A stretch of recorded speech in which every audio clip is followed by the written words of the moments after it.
बच्चों इस वीडियो में हम लोग पढ़ने वाले हैं क्लास 7 के चैप्टर नंबर 10 को। और चैप्टर का नाम देख सकते हो, रेस्पिरेशन इन ऑर्गेनिजम्स। तो बच्चों हम लोग सबसे पहले शुरुआत करते हैं ब्रीदिंग से। सांस लो, सांस छोड़ो। तो बच्चों सांस लेना और सांस छोड़ना, इसे हम लोग क्या बोलते हैं? ब्रीदिंग। तो सांस लेने को हम लोग क्या बोलते हैं? इनहेलेशन। और सांस छोड़ने को हम लोग क्या बोलते हैं? एक्सहेलेशन। कोई दिक्कत? तो सांस लेना, सांस छोड़ना, ये कुल मिलाकर क्या होता है बच्चों? ब्रीदिंग होता है। और ब्रीदिंग क्या होता है? रेस्पिरेशन का एक पार्ट होता है। तो बच्चों यदि मैं तुमसे पूछूं कि हम लोग सांस जब लेते हैं तो मुख्य रूप से उसमें क्या होता है, जल्दी बताओ। तो जब हम लोग सांस लेते हैं तो उसमें मुख्य रूप से क्या होता है? ऑक्सीजन, यानी कि हम लोग ऑक्सीजन को एब्जॉर्ब करते हैं। सांस जब लेते हैं उसमें तो हम लोग हवा लेते हैं, लेकिन हवा में जो हम लोग का काम का चीज है वो क्या होता है? ऑक्सीजन। Very good. तो अब बच्चों तुम बताओ, जब हम लोग सांस छोड़ते हैं तो उसमें मेन रूप से शरीर से हम लोग क्या बाहर निकालते हैं? CO2। तो ऑक्सीजन को हम लोग लेते हैं और CO2 को हम लोग छोड़ते हैं। इतनी बातें तो तुम समझते हो। तो आखिर अब तुम्हारे दिमाग में एक बात आता होगा कि आखिर जो हम लोग ऑक्सीजन लेते हैं उसका यूज क्या है। तो बच्चों जो हम लोग ऑक्सीजन लेते हैं उसका यूज होता है हमारे शरीर में एनर्जी बनाने के लिए। हमें जो शरीर में एनर्जी मिलता है बच्चों, उसमें किस चीज का, उसको बनाने के लिए किस चीज का योगदान होता है? ऑक्सीजन का। इसका मतलब जो हम लोग अपने शरीर में ऑक्सीजन लेते हैं उसकी मदद से हमारे शरीर में क्या बनता है बताओ? एनर्जी बनता है। और उसी एनर्जी से हमारे सेल का फंक्शन होता है और साथ ही साथ हमारे बॉडी का भी फंक्शन होता है। इतनी बातें तुमने समझ ली। तो तुमको लगता होगा कि सर आप ये क्या बता रहे हो कि ऑक्सीजन से हमें एनर्जी मिलता है, जबकि हम तो जानते हैं कि हमें एनर्जी किस चीज से मिलता है? फूड से मिलता है। ये तो कंट्राडिक्शन हो गया कि हमें फूड से एनर्जी मिलता है या फिर ऑक्सीजन से एनर्जी मिलता है। तो बच्चों यहां फूड और ऑक्सीजन दोनों मिलाने पर ही हमें क्या मिलता है? एनर्जी मिलता है। तो बोलोगे तुम थोड़ा और अच्छे से समझाइए, तो चलो मैं और अच्छे से तुम्हें समझाता हूं। तो बच्चों जो हम लोग फूड खाते हैं उस फूड का डाइजेशन हो जाता है हमारे डाइजेस्टिव सिस्टम में। फूड का डाइजेशन कहां होता है बच्चों? डाइजेस्टिव सिस्टम में फूड का डाइजेशन होता है। उसके बाद वो जो डाइजेस्टेड फूड है बच्चों, कौन बताओ? डाइजेस्टेड फूड पहुंचता है सेल में। कहां पहुंचता है बच्चों? सेल में पहुंचता है। और फिर वहां पर सेल में ही और क्या पहुंचता है? ऑक्सीजन पहुंचता है। तो तुम्हें मैं पहले दिखा दे रहा हूं यहां। तो देखो यहां पर डाइजेस्टेड फूड कहां पहुंचा? सेल में पहुंचा। और क्या पहुंचा बच्चों? ऑक्सीजन पहुंचा। कहां पहुंचा? सेल में पहुंचा। तो जो डाइजेस्टेड फूड है उसको ऑक्सीजन के मदद से क्या किया जाता है? ब्रेक डाउन किया जाता है। और उसके बाद हमें क्या मिलता है? एनर्जी मिलता है। तो एक प्रोसेस तुम्हें समझ में आया? तो चलो इसको हम लोग बारीकी से देखते हैं, एक एक बात को बारीकी से समझते हैं। तो चलो हम लोग शुरू से देखते हैं क्या क्या बातें मैंने बताई। तो सबसे पहला क्वेश्चन आता है, व्हाई डू वी रेस्पायर? हम लोग रेस्पिरेशन क्यों करते हैं? तो यहां रेस्पिरेशन में एक पार्ट हो गया बच्चों, वो हो गया ब्रीदिंग। तो रेस्पिरेशन एक्चुअली में क्या हो गया बच्चों? तो रेस्पिरेशन किसे कहते हैं? जब भोजन के पार्टिकल, फूड के पार्टिकल का ब्रेकडाउन होता है और उससे हमें एनर्जी मिलता है, तो उसे ही हम लोग क्या बोलते हैं बच्चों? रेस्पिरेशन कहते हैं। तो ये भी तुम थोड़ा सा दिमाग में रखो, एक एक चीज तुम्हें बताने ही वाला हूं। एकदम छोटी सी छोटी बातें मैं तुम्हें बताऊंगा और हर एक बात मैं तुम्हें बहुत अच्छे से समझाऊंगा। तो चलो हम लोग देखते रहते हैं हर एक चीज को। तो क्या बोला जा रहा है? सबसे पहला, all organisms are made up of cell. हम तो बच्चों लिविंग ऑर्गेनिजम्स का बॉडी किस चीज से बना होता है? सेल से बना होता है। और तुम्हें पता है सेल में ही क्या होता है? माइटोकॉन्ड्रिया होता है, जहां पर ऑक्सीजन के प्रेजेंस में जो भोजन के पचे हुए पार्टिकल हैं वो क्या होते हैं? ब्रेक डाउन होते हैं और उससे हमें एनर्जी मिलता है। तो वहां तक हम लोग पहुंच रहे हैं, एक एक स्टेप करके मैं पढ़ा रहा हूं। तो एकदम सबसे शुरुआत में हम लोगों ने क्या पढ़ा? हमारा शरीर किस चीज से बनता है? सेल से बनता है, जो कि हमारे शरीर का क्या है? स्ट्रक्चरल और फंक्शनल यूनिट है। तो ये देखते हो यही क्या है? सेल है, जिससे हमारा शरीर बना है। तो बच्चों तुम यह भी जानते हो which perform certain essential function necessary for sustaining life like nutrition, transport, excretion and reproduction. तो तुम जानते हो कि सेल से ही हमारा शरीर बना है और सेल बहुत एसेंशियल काम को करता है जिससे कि हमारा बॉडी और फंक्शन को कर सके। अब हम लोग देखते हैं To perform these functions, the cell need energy. Even when we are eating, sleeping or reading, we require energy. तो बच्चों जो सेल है वह फंक्शन कर रहा है, अल्टीमेटली हमारा बॉडी फंक्शन कर रहा है। तो उसके लिए जो मेन चीज चाहिए हमें वो क्या है बच्चों? वो है एनर्जी। तो एनर्जी कैसे प्राप्त होता है वो तो मैंने एक ब्रीफ में तुम्हें बता दिया। तो हर एक फंक्शन के लिए, यहां तक कि तुम्हें सोने के लिए भी किस चीज की जरूरत होती है? एनर्जी की जरूरत होती है। तो जब हम लोग बोल रहे हैं तो उसमें भी एनर्जी चाहिए, जब हम लोग दौड़ रहे हैं उसमें भी एनर्जी चाहिए, जब हम लोग क्या कर रहे हैं? जब हम लोग सो रहे हैं तो उसमें भी एनर्जी चाहिए। तो हर एक चीज के लिए हमें क्या चाहिए? एनर्जी चाहिए। हाँ, एक बात और मैं तुम्हें बता दे रहा हूं, कभी कभी हमें एनर्जी ज्यादा चाहिए और कभी कभी एनर्जी हमें कम चाहिए। जैसे सोने में हमें एनर्जी कम चाहिए, लेकिन यदि हम लोग फाइट कर रहे हैं तो फाइट करते समय हमें एनर्जी क्या चाहिए? ज्यादा चाहिए। ठीक है, तो इस बात पर चर्चा हम लोग थोड़ी देर बाद करते हैं। तो तुम देखोगे The food has stored energy which is released during respiration। तो जैसे मैंने क्या बताया, फूड में स्टोर्ड एनर्जी होता है। फूड का पार्टिकल जो कि पच चुका है, डाइजेस्टेड फूड है, वह क्या होगा? ब्रेक डाउन होगा और हमें क्या मिलता है? हमें मिलता है एनर्जी। और इसी प्रोसेस को हम लोग क्या बोलते हैं? रेस्पिरेशन बोलते हैं। तो चलो हम लोग आगे और देखते हैं। All living organisms respire to get energy from food. तो रेस्पिरेशन से क्या हो रहा है? हमें एनर्जी मिल रहा है। किस चीज से एनर्जी मिल रहा है? फूड से। तो रेस्पिरेशन का प्रोसेस जब होगा तो हमें फूड से क्या मिलेगा? एनर्जी मिलेगा। अब देख सकते हो ब्रीदिंग का यदि हम लोग बात करें, मैंने बताया कि रेस्पिरेशन में ब्रीदिंग क्या एक पार्ट है जिससे कि ऑक्सीजन हम लोग शरीर में लेंगे। यदि हम लोग ऑक्सीजन नहीं लेंगे तो क्या हमें एनर्जी मिलेगा? तो उसका आंसर है नहीं मिलेगा। तो इसलिए यहां बताया गया है ड्यूरिंग ब्रीदिंग, सांस लेना और सांस छोड़ना दोनों मिला के क्या हम लोगों ने बोला? ब्रीदिंग। तो during breathing we breathe in air. You know that air contains oxygen, we breathe out air which is rich in carbon dioxide. ये मैंने तो तुम्हें शुरू में बताया कि हम लोग जब सांस लेते हैं तो मुख्य रूप से हमें क्या चाहिए? ऑक्सीजन चाहिए। और जब हम लोग सांस छोड़ते हैं तो मुख्य रूप से हम लोग क्या निकालते हैं? CO2 निकालते हैं, कार्बन डाइऑक्साइड रिलीज करते हैं। तो यहां तुम देख सकते हो हम लोग सांस के द्वारा हम लोग क्या कर रहे हैं? सांस के द्वारा यहां पर ऑक्सीजन को ले रहे हैं। और ये ऑक्सीजन कहां जाता है बच्चों? लंग्स में चला जाता है। और लंग्स के बाद ये कहां चला जाता है? पूरे शरीर में पहुंच जाता है। ऑक्सीजन पूरे शरीर में चला जाता है। तो तुमसे क्वेश्चन पूछा जाएगा कि लंग्स से हमारे पूरे बॉडी में ऑक्सीजन कैसे जाता है? तो आंसर क्या दोगे? ब्लड के थ्रू। किसके थ्रू जाता है? ब्लड के थ्रू।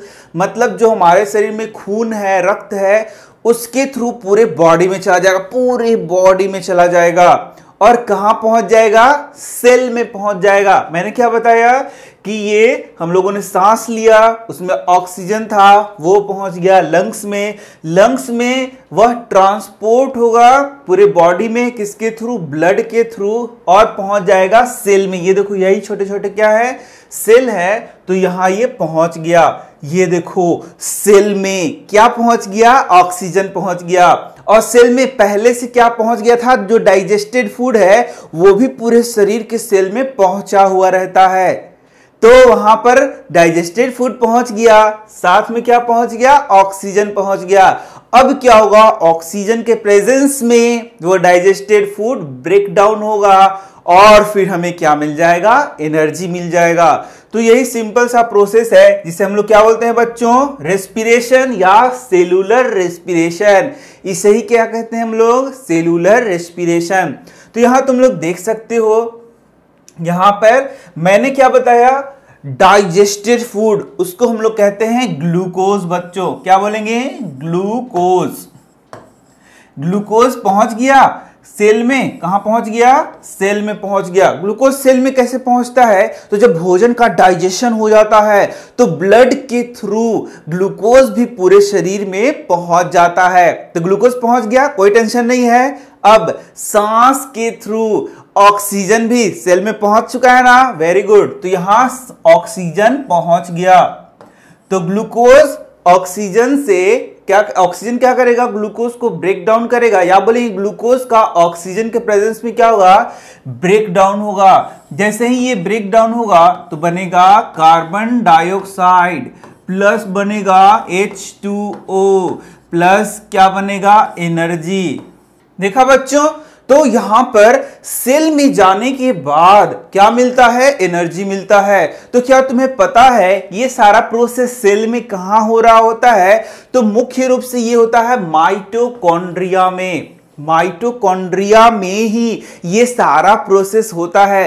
एक्चुअली में ये तो बहुत बड़ा सा प्रोसेस है, इसको समझने के लिए बहुत ज्यादा टाइम लगेगा, बहुत ज्यादा चीज सीखना पड़ेगा। लेकिन ब्रीफ में मैं तुम्हें बताते चल रहा हूं कि ये मुख्य रूप से कहां होता है, माइटोकॉन्ड्रिया में होता है। यानी कि हमें मुख्य रूप से ऊर्जा, एनर्जी ये मिल रहा है, वो कहां मिल रहा है, माइटोकॉन्ड्रिया मिल रहा है।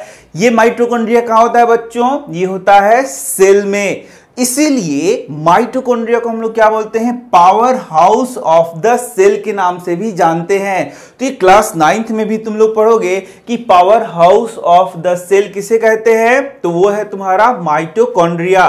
तो तुम्हें बहुत अच्छे से समझ में आ गया, ये था ग्लूकोज ऑक्सीजन के प्रेजेंस में वो टूट रहा है और हम लोग को क्या मिल रहा है, एनर्जी। ये सारा प्रोसेस कहां हो रहा है, सेल में हो रहा है और इसी को हम लोग कहते हैं सेलुलर रेस्पिरेशन। कोई टेंशन, इसी को क्या बोलते हैं, सेलुलर रेस्पिरेशन।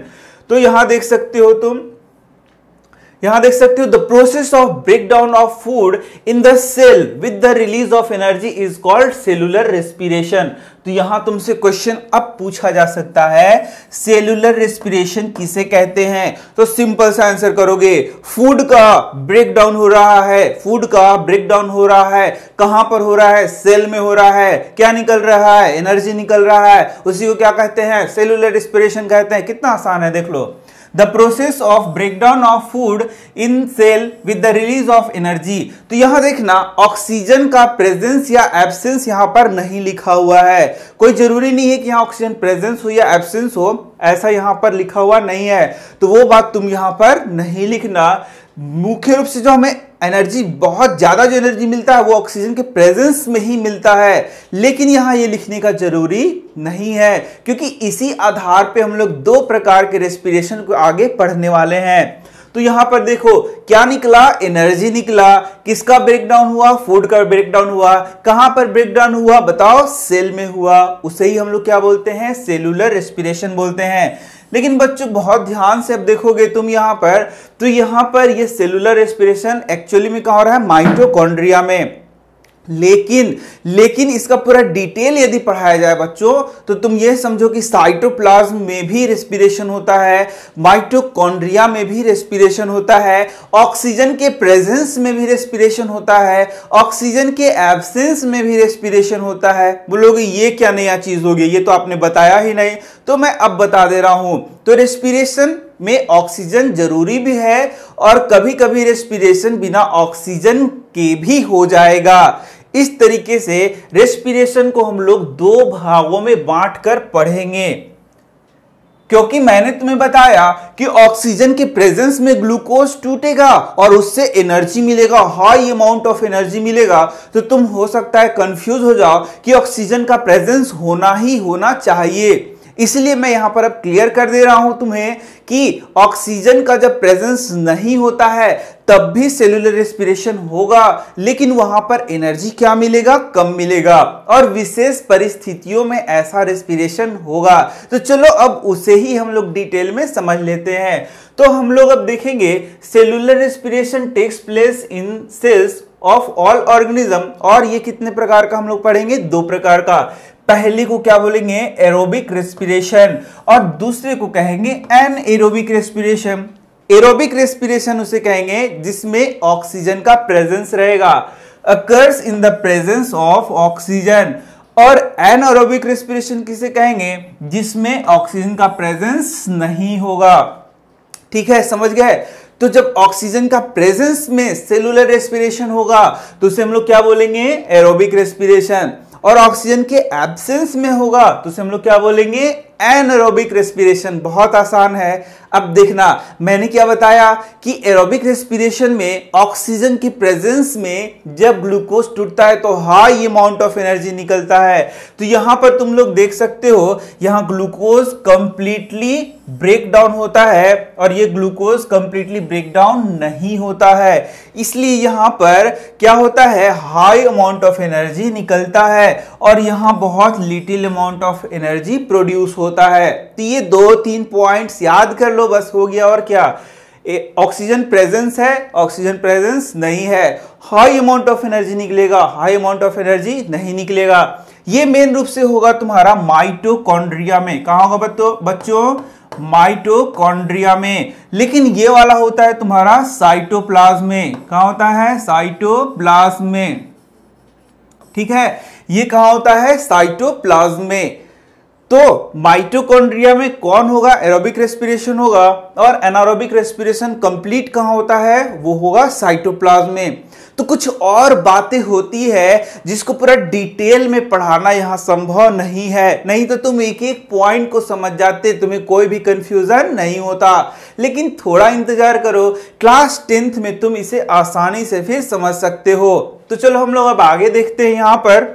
तो चलो देखते हैं एरोबिक रेस्पिरेशन को। तो एरोबिक रेस्पिरेशन किसे कहते हैं, it is the break down of glucose in the presence of oxygen. यहां पर ऑक्सीजन प्रेजेंस होगा और इससे क्या बनेगा, CO2 बनेगा, वाटर बनेगा और एनर्जी बनेगा। देखो जो ग्लूकोज है वह ऑक्सीजन के प्रेजेंस में टूटेगा, कार्बन डाइऑक्साइड, वाटर और क्या बनेगा, एनर्जी बनेगा। और ये कहां हो रहा है, माइटोकॉन्ड्रिया में हो रहा है। इससे हाई अमाउंट ऑफ एनर्जी निकलता है और यह जो एनर्जी है वह ATP के रूप में बच्चों निकलता है। अब यदि एनारोबिक रेस्पिरेशन की हम लोग बात करें तो यह एनारोबिक रेस्पिरेशन में देख सकते हो, यहां पर ऑक्सीजन का प्रेजेंस नहीं होगा। In the absence of oxygen glucose breaks down into alcohol and carbon dioxide. तो यहां देखो ये जो ग्लूकोज है उसका ब्रेक डाउन हो रहा है, लेकिन यहां ऑक्सीजन नहीं है और ये अल्कोहल कार्बन डाइऑक्साइड का फॉर्मेशन करेगा और साथ में यहां पर एनर्जी निकलेगा। तो यहां पर अब ध्यान देना है कि क्या ये एनारोबिक रेस्पिरेशन हमारे शरीर में होता है, नहीं, ये नहीं होता है।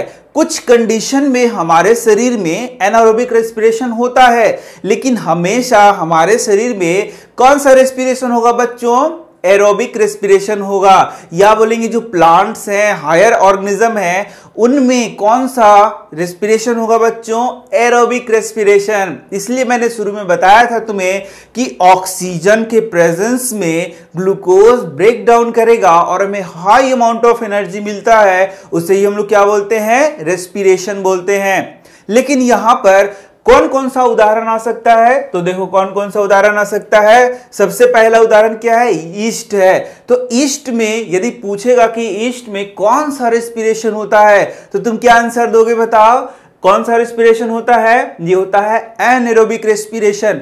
अब नया क्वेश्चन, ईस्ट में जब रेस्पिरेशन होता है तो जो ग्लूकोज ब्रेक डाउन होता है तो क्या क्या चीज फॉर्म करता है, तो इसका आंसर क्या लिख सकते हो, देखो अल्कोहल हो गया और CO2 यानी कि कार्बन डाइऑक्साइड का फॉर्मेशन करता है। तो एकदम चीजों को याद करते जाओ तो तुम्हें बहुत ज्यादा आसान होगा। देखो yeast are single celled organism, ये देखो यही है ईस्ट जो कि क्या है, सिंगल सेल्ड ऑर्गेनिज्म है। तो बोलता है yeast are single celled organism they respire anaerobically, वे रिस्पिरेशन कैसे करते हैं? एनारोबिकली करते हैं। और उसके रिस्पिरेशन के दौरान क्या बनता है? अल्कोहल का फॉर्मेशन होता है। मैंने भी तुरंत बताया, अल्कोहल प्लस CO2। यही कारण है बच्चों कि यीस्ट को जब मैदा में मिलाकर हम लोग क्या बनाते हैं? ब्रेड बनाते हैं, तो उसमें वह क्या होता है? CO2 बनाएगा और वो क्या हो जाता है? फूल जाता है। तुमने देखा होगा कि जो ब्रेड है वो स्पॉन्जी होता है, इसी CO2 के बनने के कारण वो क्या हो जाता है? स्पॉन्जी होता है। तो हम लोग इसका और यूज करते हैं वाइन बनाने के लिए और बियर बनाने के लिए यीस्ट का उपयोग किया जाता है। तो मैंने तुम्हें क्या बताया बच्चों? हमारे शरीर में मुख्य रूप से एरोबिक रेस्पिरेशन होता है, जिससे कि हमें क्या मिलता है? एनर्जी मिलता है। लेकिन कभी कभी जब हम लोग बहुत ज्यादा मेहनत करते, जैसे बहुत साइकिलिंग करेंगे, फाइट करेंगे या फिर क्या करेंगे? एक्सरसाइज वगैरह करेंगे, तो हमारे शरीर में ऑक्सीजन वहां पर डिमांड पूरा नहीं हो पाता है। ऑक्सीजन का डिमांड पूरा नहीं हो पाता है, लेकिन फिर भी एनर्जी तो चाहिए ना। जैसे मान लो मैं फाइट कर रहा हूं, तो फाइट करते समय ऑक्सीजन का शरीर में क्या हो रहा है? कमी होते जा रहा है। बहुत ज्यादा मैं सांस लेना फिर शुरू कर दूंगा, मान लो फिर भी ऑक्सीजन का डिमांड नहीं पूरा हो रहा है, तो उस समय हमारा बॉडी एक सेकंड प्रोसेस अपनाता है, जिससे कि उसको क्या मिल सके? एनर्जी मिल सके। तो उसी प्रोसेस में क्या होता है कि जो ग्लूकोज है, मसल हमारे शरीर में है ना, तो ये जो मसल है पूरा, उसमें फिर एनारोबिक रेस्पिरेशन होने लगेगा, मतलब बिना ऑक्सीजन के ही वहां रेस्पिरेशन होने लगेगा और वो एनर्जी देने लगेगा। लो एनर्जी और फाइट करो और एनर्जी को लो और फाइट करो। लेकिन वहां पर जो एनर्जी मिल रहा है वो ऑक्सीजन के एब्सेंस में मिल रहा है, इन द एब्सेंस ऑफ ऑक्सीजन। मतलब कि जब ऑक्सीजन का कमी होने लगेगा शरीर में, तो हम लोग को एनर्जी तो चाहिए, तो एनर्जी शरीर जो है दूसरे तरीके से हमें एनर्जी देना शुरू करेगा। और वो क्या करेगा? ग्लूकोज को बिना ऑक्सीजन के प्रेजेंस में क्या करना शुरू कर देगा? तोड़ना शुरू कर देगा। और तोड़ के क्या बनाएगा? लैक्टिक एसिड और एनर्जी बनाएगा, और यही एनर्जी हम लोग को प्रोवाइड करना शुरू कर देगा।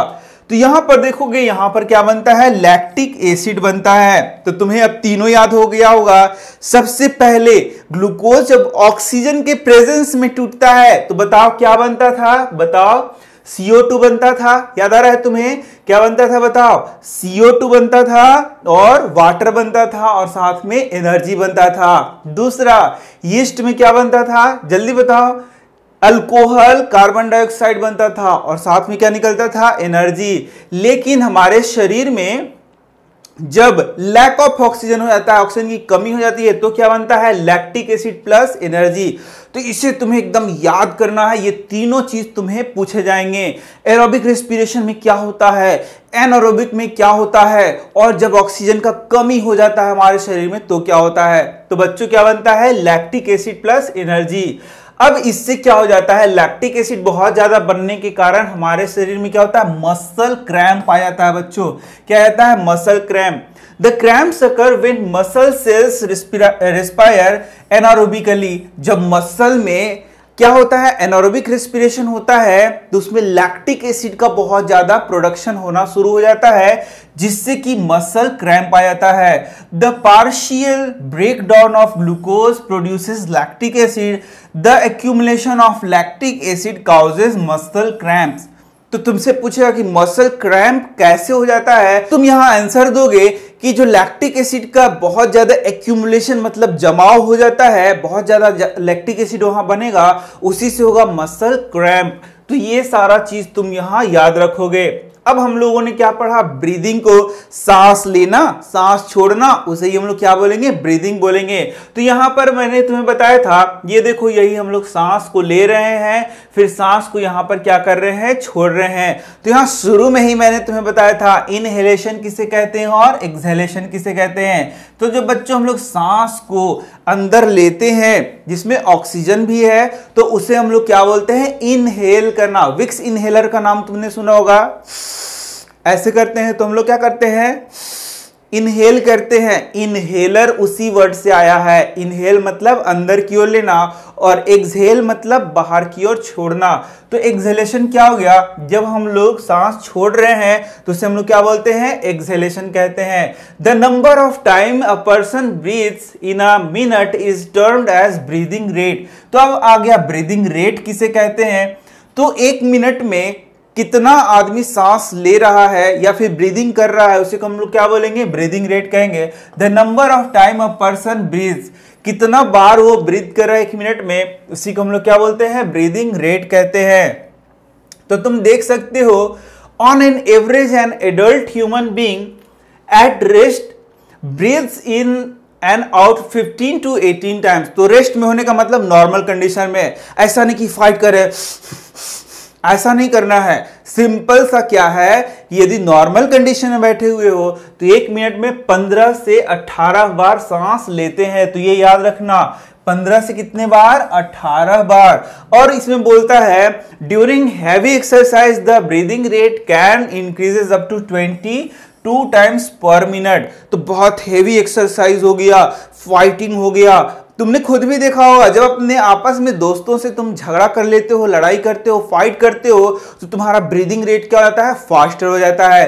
तुम हांफना शुरू करते हो। चलो अब आंसर करो कि तुम हांफना क्यों शुरू करते हो? क्योंकि तुम हांफोगे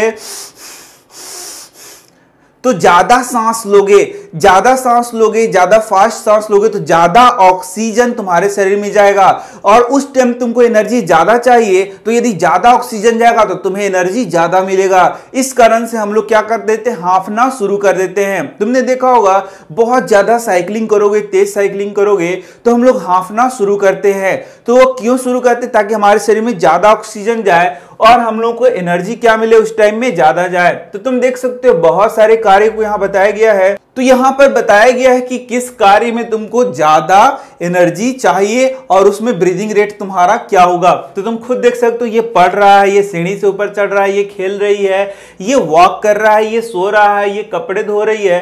तो आखिर किस कंडीशन में इसको ज्यादा, बताओ, ज्यादा ऑक्सीजन चाहिए या फिर बोलेंगे ज्यादा इसका ब्रीदिंग रेट होगा? किस कंडीशन में? हाउ डू यू ब्रीथ, ये वाला नेक्स्ट देख सकते हो।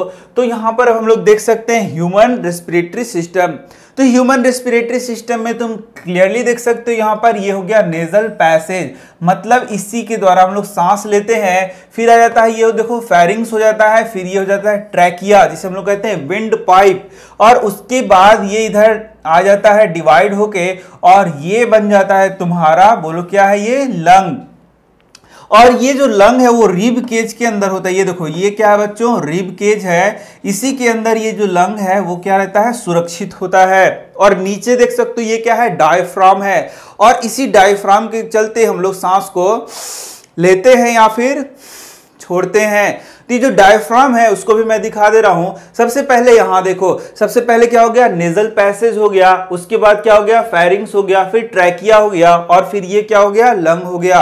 और यहां से ये हवा बोलेंगे या ऑक्सीजन बोलेंगे, जो बोल सकते हो, क्योंकि हवा हम लोग लेते हैं, ऑक्सीजन सिर्फ नहीं लेते हैं, तो यहां ऑक्सीजन ही हम लोग लिख देते हैं। तो ऑक्सीजन नेजल पैसेज से होते हुए, फेरिंग्स से होते हुए, ट्रैकिया या फिर विंड पाइप से होते हुए हमारे फेफड़ों में जाता है और फेफड़ों से फिर पूरे शरीर में ये चला जाएगा। तो बोलोगे फेफड़ा से पूरे शरीर में कैसे जा रहा है? तो ब्लड वेसल्स के थ्रू जाएगा।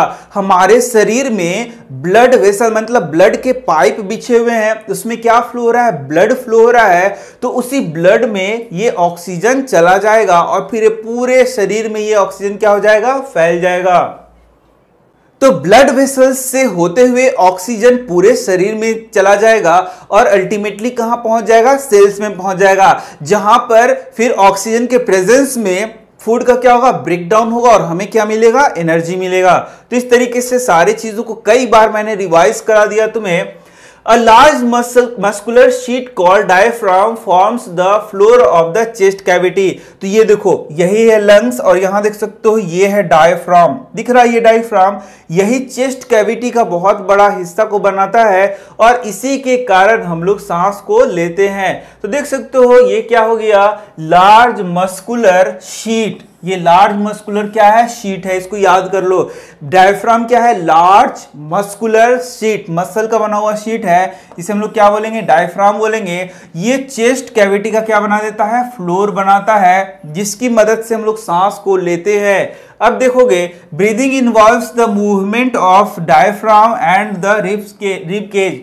तो रिब केज क्या करेगा, ये देखो रिब केज फूलेगा ना, और ये डायफ्राम है, डायफ्राम की मदद से हम लोग क्या लेंगे, सांस को लेंगे। तो बहुत अच्छा यहाँ पर एक प्रयोग बताया गया है, इसकी मदद से तुम देख सकते हो कि डायफ्राम कैसे कार्य करता है। तो यहाँ सिंपल सा यहाँ देख सकते हो, ये देखो यहाँ पर डायफ्राम की तरह यहाँ रबर शीट लगा दिया गया है, यहाँ पर देख सकते हो 2 बलून लगा दिया गया है, और यहाँ पर ये पाइप के थ्रू इसको जोड़ दिया गया है। तो जब इसको खींचोगे, मान लो ये डायफ्राम है, ये क्या है बताओ, डायफ्राम है, ये डायफ्राम है, तो जब इसको खींचा जाएगा तो ये क्या होगा, फूल गया। फूल गया मतलब यहां पर ऑक्सीजन भर गया, देखना ऑक्सीजन भर गया, ऑक्सीजन निकल गया, मतलब CO2 निकल गया, लेकिन हवा प्रवेश किया और हवा निकला, ऐसे मैं बोलूंगा, देखना हवा भर गया, हवा निकल गया। तो यहां पर तुम देख सकते हो कि डायफ्राम किस तरीके से काम कर रहा है। डायफ्राम यहां पर इस तरीके से खिंचाव होगा उसमें, तो यहां देख सकते हो ये फूल गया, बलून जो होता है वो फूल जाएगा। अब ये बलून मान लो कि हमारा क्या है बताओ, लंग्स है, तो लंग्स भी उसी तरीके से फूल जाएगा और ऑक्सीजन को क्या कर लेगा, एब्जॉर्व कर लेगा। और जैसे ही ये डायफ्राम ऊपर हुआ, देखो ये क्या हो गया, पिचक गया, मतलब ये हवा को बाहर फेंक दे रहा है। तो ठीक इसी तरीके से हमारा डायफ्राम काम करता है, और हम क्या करते हैं, सांस लेते हैं और सांस छोड़ते हैं। तो यहां देख सकते हो तुम, ये है तुम्हारा चेस्ट कैविटी, और चेस्ट कैविटी में बताओ ये क्या हो गया, रिब है, ये देख सकते हो रिब केज है, जिसके अंदर क्या है बताओ, लंग्स है, और नीचे क्या है तुम्हारा, डायफ्राम है। तो यहां देखो अब है इनहेलेशन, इनहेलेशन मतलब सांस लेना। तब तुम याद भी कर लो कि इनहेलेशन में डायफ्राम क्या होगा, मूव्स, देख लो मूव्स डाउन। इनहेलेशन में डायफ्राम क्या होगा, नीचे की ओर आएगा, एकदम याद कर लो। इनहेलेशन में डायफ्राम नीचे की ओर आएगा, दिखाया था ना मैंने, नीचे की ओर आया था वो, और रिब्स क्या करेगा, मूव्स आउट हो जाएगा, मतलब बाहर की ओर फैलेगा। देख लो बहुत आसान है, डायफ्राम नीचे की ओर आएगा इनहेलेशन में, देखो यहां सांस लिया, यानी डायफ्राम नीचे की ओर आया, नीचे की ओर आया तो ये फूल गया, सांस लेना। और सांस छोड़ते समय डायफ्राम कहां जाएगा, देखो बैक, ऊपर की ओर जाएगा डायफ्राम, देख लो मूव्स बैक, याद हो गया। नीचे की ओर सांस लेना, ऊपर की ओर सांस छोड़ना, समझ गए, इतना आसान था। अब हम लोग देखते हैं आगे और क्या क्या बातें बताई गई है, तो इसे तुम एग्जाम में लिख भी सकते हो। अब यहां देखो एक बच्चा है, यह मुंह से क्या कर रहा है, इसमें फूंक मार रहा है, और नीचे क्या है बताओ, लाइम वाटर है। तो यहां जब ये फूंक मारेगा तो ये क्या होगा, इसमें CO2 जाएगा, और ये लाइम वाटर क्या होगा, दूधिया हो जाएगा। तो ये CO2 क्या कर रहा है, इससे रिएक्शन कर रहा है। तो ये प्रयोग बता रहा है कि हम लोग जब एक्सहेल करते हैं तो उसमें मुख्य रूप से क्या होता है, CO2 होता है। तो यहां देख सकते हो जब हम लोग इनहेल करते हैं एयर तो मुख्य रूप से क्या होता है। बच्चों ये बड़े बड़े क्लासेस में इस क्वेश्चन को पूछा जाता है और सभी फेल हो जाते हैं क्योंकि ये आंसर उनको पता नहीं होता है। लेकिन आज के बाद तुम फेल नहीं होगे इस क्वेश्चन को लेकर। तो इनहेल एयर में 21% तो ऑक्सीजन है, ये तो तुम जानते हो, और साथ ही 0.04% कार्बन डाइऑक्साइड हम लोग लंग्स में लेते हैं। लेकिन क्या हम लोग जब सांस को छोड़ते हैं तो उसमें ऑक्सीजन होता है या नहीं होता है? तुम बोलोगे कि नहीं, हम लोग जब सांस छोड़ते हैं तो उसमें CO2 छोड़ते हैं। ऐसा बात नहीं है। जब हम लोग सांस छोड़ते हैं तो उसमें 16.04% यानी कि 16.04% ऑक्सीजन होता है। ये तुमने पहले पढ़ा था, शायद नहीं पढ़ा होगा, लेकिन देखो क्लास 7 में तुम्हें इसे पढ़ाया गया है। और देखो ये 4.4% CO2 होता है, यानी मेन रूप से CO2 हम लोग क्या करते हैं, एक्सहेल करते हैं। तो इस डेटा को तुम लोग याद रखना, जीवन भर याद रखना। अब देख सकते हैं breathing in other animals, other animals में सांस वो कैसे लेते हैं। तो बहुत सारे लाखों लाख ऑर्गेनिज्म हैं, वे सांस कैसे लेते हैं। तो देख सकते हो बहुत सारे एनिमल है, जैसे कि एलिफेंट है, लायन है, काउज है, गोट्स है, फ्रॉग है, लिजर्ड है, सभी सांस लेते हैं, सभी रेस्पिरेशन करते हैं।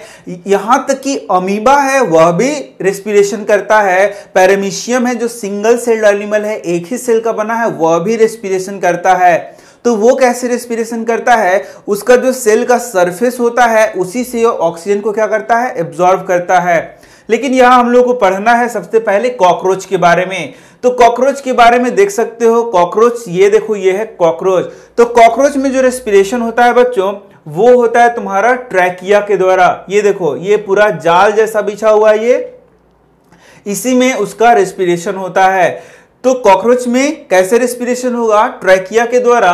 और यहां पर हम लोग देखेंगे इंसेक्ट करके उसको, कि इंसेक्ट में भी इसी तरीके से क्या होता है, रेस्पिरेशन होता है। तो इंसेक्ट्स में रेस्पिरेशन होगा कैसे, ट्रैकिया के द्वारा। तो सबसे पहला हम लोग देखेंगे कॉकरोच। तो यहां देख सकते हो ये जो कॉकरोच है, इसमें इसका जो शरीर देख सकते हो, इसके बाहर बाहर क्या होता है, छेद होता है, जिसको हम लोग क्या बोलते हैं, स्पाइरेकल्स बोलते हैं। ये दो वर्ड याद रखो, ट्रैकिया और स्पाइरेकल्स। तो यहां देख सकते हो cockroach has small opening on the sides of its body, इसके बॉडी के साइड में स्मॉल स्मॉल क्या होता है, ओपनिंग होता है। Other insects also have similar, तो इंसेक्ट का बात कर रहे हैं तो उसमें भी ऐसे ही होगा। These opening are called spiracles, तो इसे ही हम लोग याद कर लेंगे। स्पाइरिकल्स क्या होते हैं, ये तुम लोग याद कर लो। ये जो ओपनिंग होते हैं बगल बगल में छिद्रनुमा, उसे हम लोग क्या बोलते हैं बच्चों, स्पाइरिकल्स बोल सकते हैं। तो देख सकते हो ये क्या है, कॉकरोच है। अब यहां पर देख सकते हो ये स्पाइरिकल्स है, इसी के द्वारा ये क्या करता है, ऑक्सीजन को एब्जॉर्ब करता है। Insects have network of air tubes called trachea for gas exchange, तो इसके शरीर में ट्रैकिया होता है, जिसके द्वारा इसमें क्या होता है, रेस्पिरेशन होता है। Oxygen rich air rushes through spiracles, spiracles से ऑक्सीजन थ्रू ऑक्सीजन रिच जो एयर है वो आता है into the tracheal tube, trachea tube में आएगा, diffuses into body, body tissue में डिफ्यूज होगा, and reaches every cell of the body, और बॉडी की एवरी सेल में वो जाएगा। तो यहां देख सकते हो इसी के थ्रू जो ट्रैकिया है उसमें ऑक्सीजन प्रवेश करेगा, किसके थ्रू, स्पाइरिकल्स के थ्रू। स्पाइरिकल्स क्या हो गए, ओपनिंग्स हो गए, और उसके बाद वो पूरे शरीर में चला जाएगा ऑक्सीजन। इसके बाद देख सकते हो अर्थवर्म है, तो अर्थवर्म में स्किन में ही के द्वारा ही ये क्या करता है, रेस्पिरेशन करता है। तो देख रहे हो ऑक्सीजन ये ले रहा है और CO2 क्या कर रहा है, आउट कर रहा है। तो अर्थवर्म मतलब केचुआ हो गया, उसमें रेस्पिरेशन किसके थ्रू होगा, स्किन के थ्रू होगा। अब देखेंगे फ्रॉग का बात करेंगे, तो फ्रॉग में क्या होता है, पेयर ऑफ गिल्स होता है, लंग्स होता है, और इस लंग्स के द्वारा ही ये क्या करता है, रेस्पिरेशन करता है। तो जब फ्रॉग बड़ा हो जाता है तो लंग्स के द्वारा, और जब ये टैडपुल लार्वा होता है तो गिल्स के द्वारा इसमें रेस्पिरेशन होता है। साथ ही साथ इसमें स्किन के द्वारा भी रेस्पिरेशन होता है। तो स्किन के द्वारा हो गया, लंग्स के द्वारा हो गया, और गिल्स के द्वारा हो गया, किसके में बताओ, फ्रॉग में।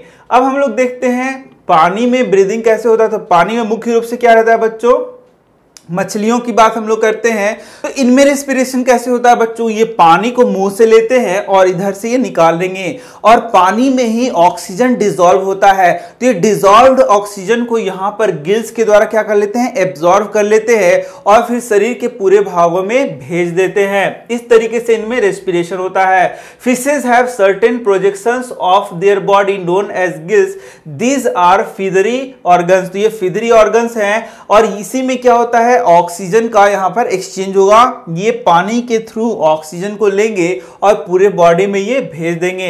तो ये ऑक्सीजन डिसॉल्व्ड इन वाटर को लेते हैं, इसलिए इनका ब्रीदिंग रेट क्या होता है, फास्टर होता है। ये जल्दी जल्दी पानी को लेते हैं और इस तरीके से फास्टर ब्रीदिंग करते हैं, क्योंकि पानी में डिसॉल्व ऑक्सीजन क्या होता है, कम होता है। अब हम लोग देखते हैं डू प्लांट्स रेस्पायर, प्लांट्स क्या रेस्पिरेशन करते हैं, बिल्कुल रेस्पिरेशन करते हैं। प्लांट को भी एनर्जी चाहिए, और एनर्जी के लिए उनको भी क्या करना होगा, रेस्पिरेशन करना होगा। तो प्लांट को रेस्पिरेशन के लिए क्या ऑक्सीजन चाहिए, यस, उनको भी ऑक्सीजन चाहिए। तो क्या उससे CO2 निकलता है, यस, उससे भी क्या निकलता है, CO2 निकलता है। तो यहां देखोगे प्लांट का जो विभिन्न हिस्सा है उसमें जैसे कि लीफ है, उसमें क्या पाया जाता है, स्टोमाटा पाया जाता है, और इसी स्टोमाटा के थ्रू वो ऑक्सीजन को क्या करते हैं, एब्जॉर्व करते हैं। तो देख सकते हो यहाँ ऑक्सीजन को ये एब्जॉर्व करेंगे, और ऑक्सीजन को जब ये एब्जॉर्व करेंगे किस चीज के लिए, रेस्पिरेशन के लिए। लेकिन यदि ये CO2 को एब्जॉर्व करते हैं तो किस चीज के लिए, फोटोसिंथेसिस के लिए। तो ये याद रखना, प्लांट में रेस्पिरेशन भी होता है और फोटोसिंथेसिस भी होता है। फोटोसिंथेसिस के लिए प्लांट किसको यूज करता है, CO2 को यूज करता है, और रेस्पिरेशन के लिए किस चीज को यूज करेगा, तो ऑक्सीजन का। तो ये एकदम याद रखना। और ये जो स्मॉल ओपनिंग है बच्चों, इसी को हम लोग क्या बोलते हैं, स्टोमेटा कहते हैं, और इसी के द्वारा प्लांट में एक्सचेंज ऑफ गैस होता है। अब हम लोग देखते हैं रूट्स में, roots take up air from the air spaces present between the soil particles। तो soil particle के बीच में क्या होता है, एयर होता है, उसी को रूट क्या कर लेता है, एब्जॉर्ब करेगा। तो यहां पर देख सकते हो ये रूट हेयर है, दिख रहा है तुम्हें, और रूट हेयर क्या करेगा, ये देखो ये रूट हेयर हो गया, ये क्या करेगा, सॉइल पार्टिकल के बीच में जो एयर है उसी को क्या कर लेता है, एब्जॉर्ब कर लेता है, और इस तरीके से ये रेस्पिरेशन करता है। तो तुमने देखा रेस्पिरेशन कितना इंपॉर्टेंट है सभी लिविंग ऑर्गेनिजम्स के लिए, इसी के द्वारा हमें एनर्जी मिलता है। तो मैं मिल रहा हूं तुमसे नेक्स्ट वीडियो में, तो तुम बताना कि और किस चैप्टर का तुमको वीडियो चाहिए। तो बच्चों तुम लाइक भी कर देना, शेयर भी कर देना, और यदि इस चैनल से तुम पढ़ते हो बच्चों, इस चैनल को फॉलो करते हो, तो इसको सब्सक्राइब कर लो, उसके बाद इसको फॉलो करो। तो मैं मिल रहा हूं तुमसे नेक्स्ट वीडियो में। Thank you.